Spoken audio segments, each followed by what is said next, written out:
Hello from Mexico and welcome back to our channel. So today, December 7th, marks 8 years since we moved to Mexico after Fidel's deportation from the United States. So it's an anniversary for us, an emotional anniversary for us. And Diego and I are gonna sit down and do a little reflection for you guys in honor of this anniversary. So if you like what you're watching, don't forget to hit that thumbs up button and don't forget to subscribe. Let's talk about 8 years in Mexico.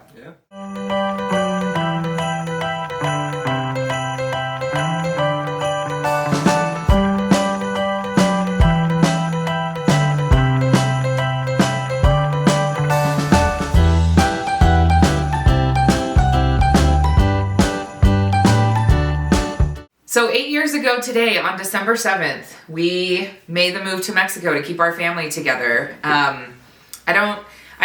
Diego's a little foggy on our trip down here. It was a long travel day. Yeah. But we started out at about 5 o'clock in the morning. We had 2 planes and some delays. It was myself, Diego, and Thor, our Shih Tzu, who we brought down. What do you remember from that? Travel day? It was a very small plane with only 2 seats on this side and 1 seat right here. I remember there was not a single place for Thor to go to the bathroom, so we were also panicking about that the whole trip. Yeah, it was a really long travel day. So we had 2 planes. We had one that went from Salt Lake to Houston, and then one that went from Houston to Puebla, which is where we met your dad. And so we had a long layover to begin with, but then there was a delay with our second plane, the small plane that Diego's talking about. Okay. And so it took us extra time. And then when we came in, Thor had to be examined and that at the border. Well, not at the border, I'm sorry, but in the airport, because we were bringing in a live animal. So there was that too. So it just felt like a really long and exhausting trip. Yeah. Very, very long and exhausting. And this was 4 days before Diego's 7th birthday. So he was still 6 at the time when we made this trip. I have a lot of memories of our first night here, but I'm curious, what do you remember from our very first night living here in Mexico? Well, I remember the house still had no furniture yet. There was a lot of stuff that was in totes still that we haven't moved out because it was a long day. We were exhausted. It was late, so we all just went. We got the bed. We just got the clothes out of our suitcases. Got changed. All that. I remember that the house we had light still. It was very dark. I had a nightlight in my bedroom because I was at the time very afraid of the dark, and so I had that nightlight, and I had a little 3DS that I would, if I couldn't sleep, or the majority of it because I couldn't sleep, I was playing Pokemon X and Y, completing and beating all these gym leaders during the night, and I also was snacking on an Oreo while my mom was sleeping. So it was because I told you it was too late for Oreos, so you snuck them anyway. Yeah, so as soon as she went to bed, opened that door really slowly, so she's gonna hear the creak. Snuck out there, grabbed the pack of Oreos, go back, close the door, eat my Oreos. We'll forgive it. We'll forgive it this time since we're so far away from. So our move down here was right before the Christmas season kicked off here in Mexico. It technically kicks off on basically the 12th. For the celebration for the Virgencita. And then after that, you go into the Posadas. Yeah. And so I think that was like a whole new experience. Whole new experience for us. Yeah, it was pretty much the day after my birthday, the whole festivities started kicking in. And it was very new to me, the whole how they celebrate and all their festivities for this. Because in the States, it's like there's not much to it until Christmas Day or Christmas Eve and Christmas Day. Yeah, to those 2 days, and that's all they celebrate for the whole month. But here they celebrate a whole lot more than just those 2 days, and it was different. It was cool, and it was a really cool experience to be. It was weird first. It was weird at first to, switch from having only 2 days in the month of December to celebrate to having a whole month more of almost a whole month of December. Like a whole month of celebrations. You had like where they carry the baby to the house, you had the posadas, you had like people were probably like doing parties, and that was a whole lot, you know, like different than what I was used to in the States, because they don't really celebrate that much on December. Yeah, that's true. I remember we went to Sebastian's mom's house, which is right across the street from the church, and they had sparklers. I remember that was the first we got to do the sparklers. They had a piñata. Yeah, they had sparklers. They had a piñata. I kid you not, when I tried to do that piñata, kids are savages here. Like, you try to go in that, you try to go. It was. I mean, compared to like piñatas up in the States, it was. These ones in the States are way more common. Yeah, Diego and I are very competitive when it comes to piñatas like that. So, yeah, that I didn't even think about that. But yeah, you're right. That was your first experience trying to jump in and get candy from a piñata here in Mexico. Well, it was actually toys. So that time it was toys. Mm-hmm. Usually they do candy or like they have peanuts or they do like what are those sugarcane like thing? Sugarcane? Sometimes they'll put like the sugarcane. Caña. So they put that stuff. Usually they do that. Sometimes I think, well, I only saw it one time when we were here. Probably just depends. It was one time they had like car toys. They had, there was a lot of trucks and like cars, and then there was like, I think there was some candy, and then there were some other toys. Yeah. Do you know what I remember from that first posada? What? The tamales and ponche. Oh, yeah. And I remember thinking, we get to do this all December? We get free food all December. Free food. And good food, too. Yeah. Really good food. No, it was a lot of fun. I remember our first Christmas tree. I have pictures of it. And if you look at last year's, like, reflection video during Vlogmas Day 7 of last year, I shared a lot of pictures of my experience in that, and I remember putting pictures up of our first Christmas tree, that little Christmas tree that we donated to the kindergarten. The very this small last year. Christmas tree. It was small. It sat on the table. You had it sitting on the table, and then we had I think it's the table. Oh, we don't have it. It's the table that is in my bedroom now that I use as like a desk. And the tree would go on top of it. You would put like like a Christmas cover on it, so you can see the table, and then you just slide the Christmas presents right under the table. Yeah. We, the first year we didn't even have it up on that table, because the first year, our first Christmas here, we didn't even have furniture. Do you remember, so last year I shared the picture of the box that your dad put on between two chairs, and we set the microwave on. Do you remember that? If you don't, it's okay. But your dad made a table out of that, because we didn't have a table and we wanted to heat up some food, and I had nowhere to set the microwave.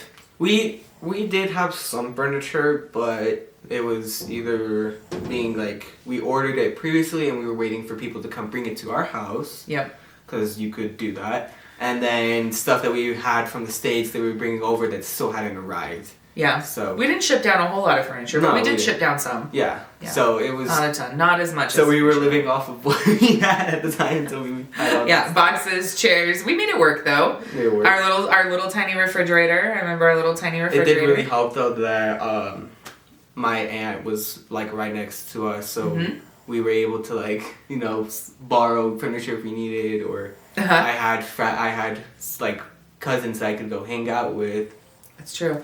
Ruby, these guys know Ruby well. Ruby lived right next door to us. Her house was right next door. Her and the kids and your Uncle Carlos were right next door to us. Next door. Yeah, that was. I agree. That was really nice. I remember the morning after we arrived, she brought over a bunch of sandwiches, and I was like, "Thank you," because I was starving. And no, we didn't have any. We didn't have a lot of food in the house because we had gotten there at I think maybe 1:00 in the morning. Yeah, and also we did not have any transportation at the time, and combis don't go at that time. They only go more in the morning. Hadn't started yet. Hadn't started. They go more in the morning around 7-ish to 8 8. 7 at night, yeah. 7 to 7. Yeah, 7 to 7. But we had never used the combi either, and so we didn't. Yeah, we didn't know. And Fidel had went to grab more of the stuff, more of our boxes, and that. But I do remember she came over with sandwiches, and I was like, oh, this is wonderful. Thank you for bringing sandwiches. So we've talked about like our first memories of Mexico and things like that, but something that we haven't really talked about a whole lot on our channel with Diego is giving you guys a look at like the struggle.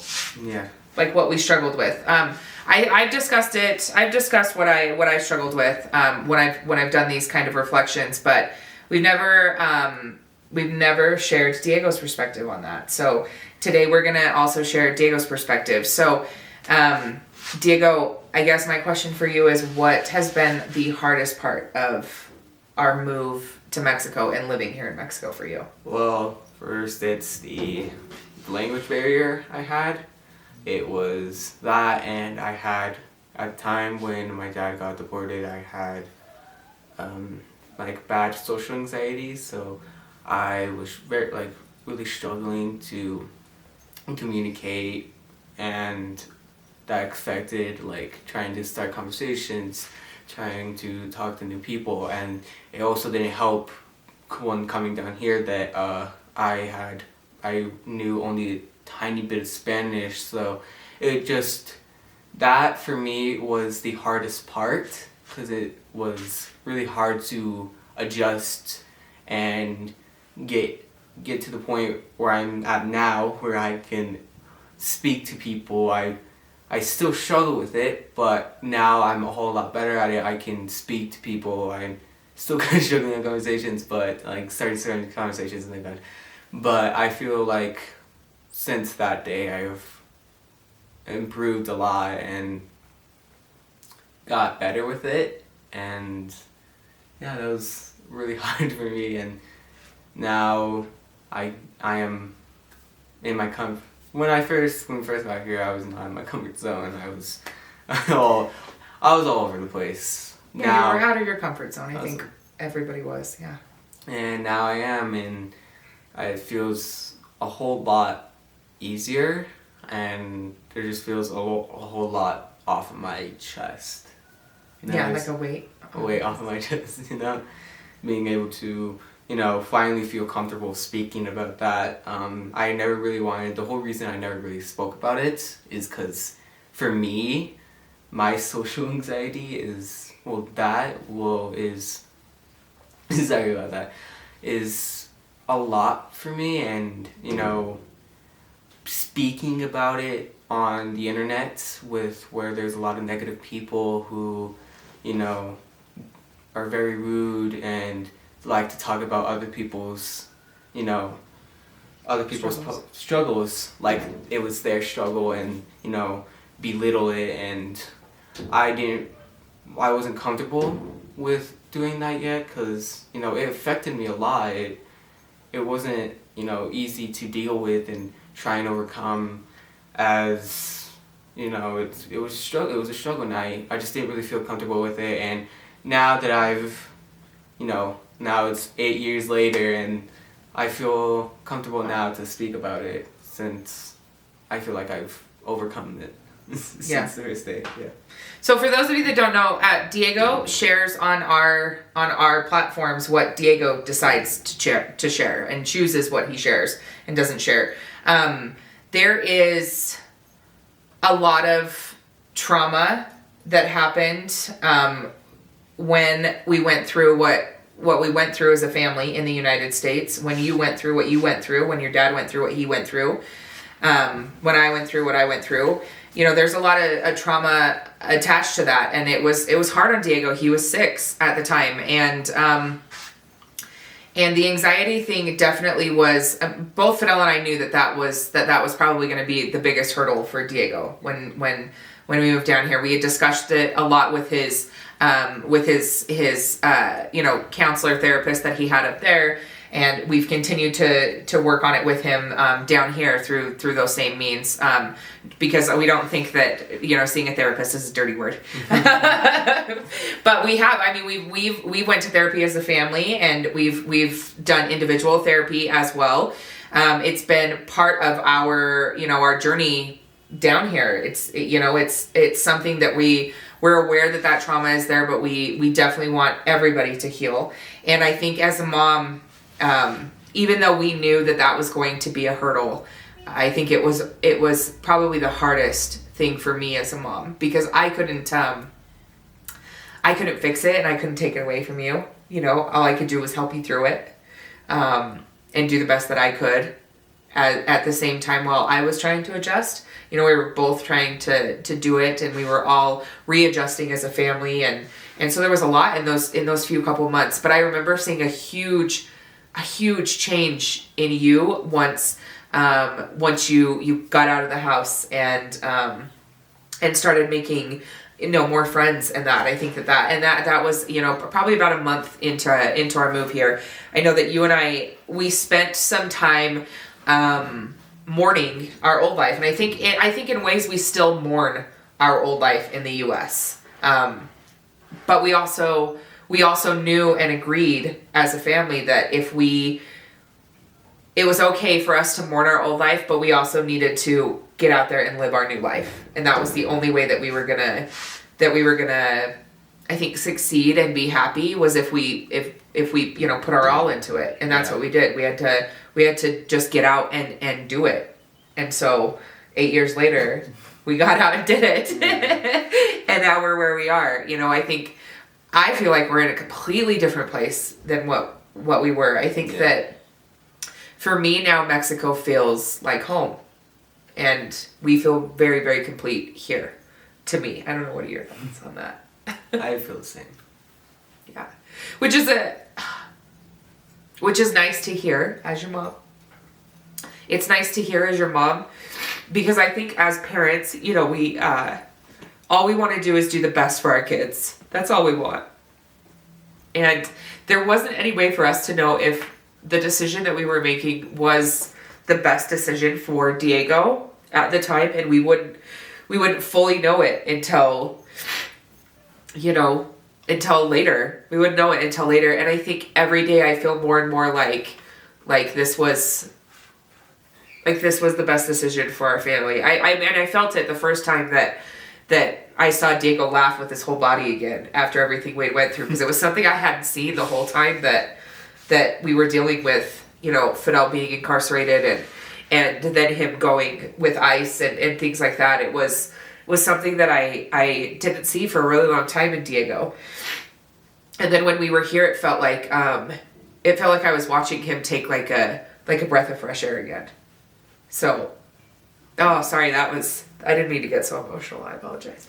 Yeah, the whole deportation thing was a whole big thing for all of us, and it affected us a lot mentally, and all I remember of that day in court is seeing Dad get ruled, 12 months into prison.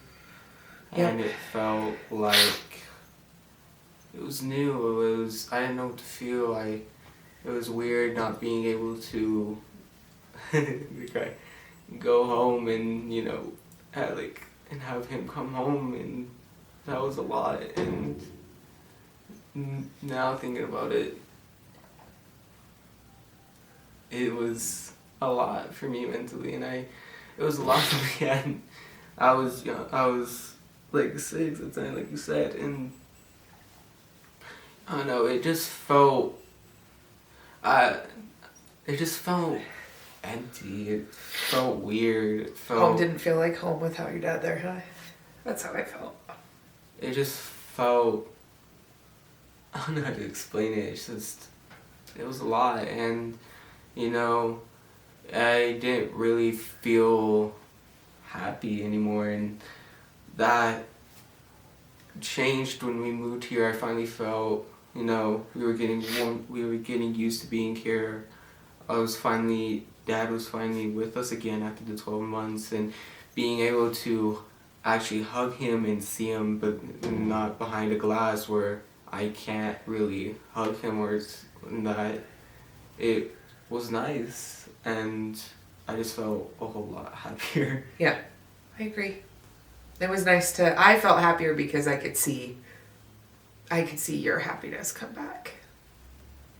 Which was just an amazing part of being a parent, by the way. It makes all the other stuff that's hard worth it. So, but this, like Diego said, this isn't something that he's felt comfortable sharing before. He was ready to share it now, which I'm glad that he did, because I think that it helps other kids that are in this situation, you know, us giving you this reflection, but it helps other kids that are facing something like this. And that to know that this is something that Diego dealt with, that this is something that a lot of people deal with. We don't, we definitely are very open about mental health and taking care of our mental health in our family. And because we all know that there are a lot of things that we have to heal from. But we haven't, like Diego said, we haven't talked about it because there are a lot of, unfortunately, negative people on the internet. And don't get me wrong, if you get in this comment section on this video and you're rude about it or negative about it, you will probably be deleted because the mama bear in me cannot. But it's hard to see other people think that they can speak about your mental health or what you went through or what we went through as a family, and belittle it and be negative about it. Absolutely, it's not an easy. And also when it's something that is like a big major of like trauma in your life, and it's something that's like really hard to speak about in general. Trying to speak about it in like social media with all like negative people, it's very hard, and at the time I just didn't want to have my feelings about that situation and the whole how I felt and my feelings like that, and I just didn't want it to be belittled or dissected from what I felt because someone behind their screen thought that they could belittle it and they could pass judgment on it. Yeah, absolutely. So that's the hard the struggle of our move here for Diego. Okay, so this has been for me a very emotional video. I like that Diego is getting to share a little bit more about himself in this and things that he has struggled with and overcame and some of his favorite parts of that. But I think my final question for Diego, and that while we're reflecting on this, is if you had to choose a life in the U.S. or a life here in Mexico, which would you choose? Mexico. In the States, it was nice being with Dad, but also in the States, I didn't really feel free. I felt enclosed in the house most of the time until it was either we went to school or we went out to hang out or go to the store.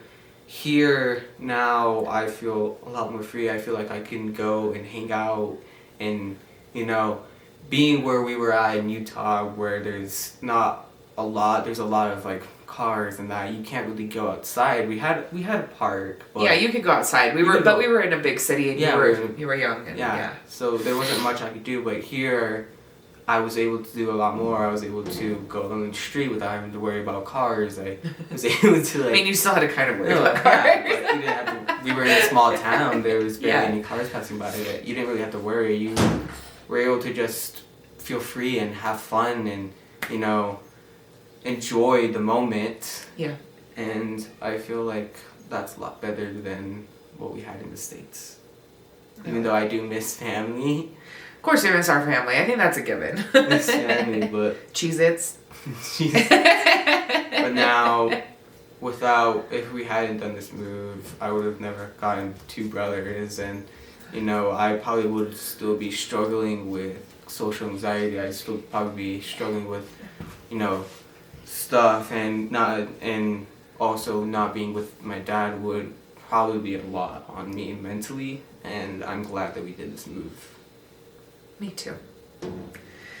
So, 8 years later, think we're both pretty.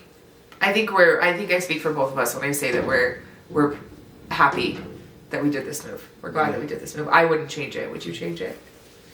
No, we wouldn't change it. So I wouldn't have the life I have now without it. That's true, and we wouldn't have two tiny little brothers as well. So. I just want to say thank you guys for being here. This got emotional really fast, but thank you so much for being here for this video. 8 years feels crazy, but also fantastic and wonderful. And I think that this was. I'm glad that we were able to give you guys Diego's perspective on this. Thank you for sharing that. I appreciate it, and I think these guys will enjoy getting to know your perspective. So as always, thank you guys so much for being here, and we will see you on the next vlog. Bye, guys. Bye.